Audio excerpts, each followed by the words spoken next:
Because they caused severe damages and a high number of fatalities across the region during the 2008 Atlantic hurricane season. Storm names such as Gustav, Paloma, and Ike were all retired from the official name rotation by the World Meteorological Organization on Wednesday.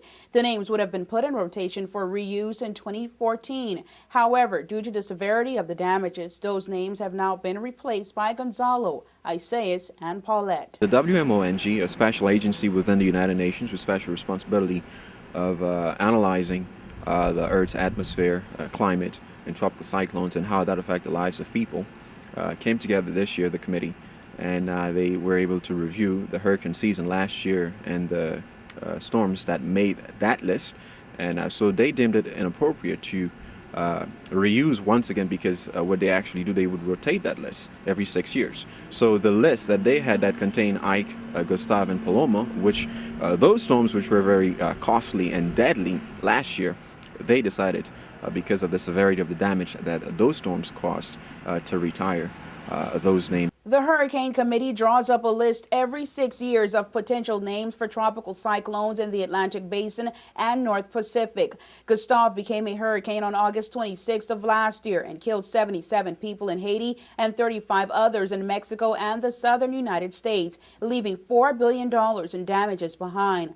Hurricane Ike claimed the lives of more than 80 people across the Caribbean and killed another 20 in Texas, Louisiana, and Arkansas in the United States, and reportedly cost the U.S. government $19.3 billion.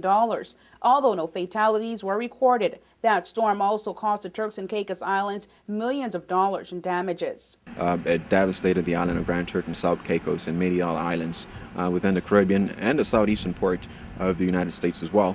And so I believe the cost and damage was about $32 billion altogether. So that in itself gave them reasons to retire Ike.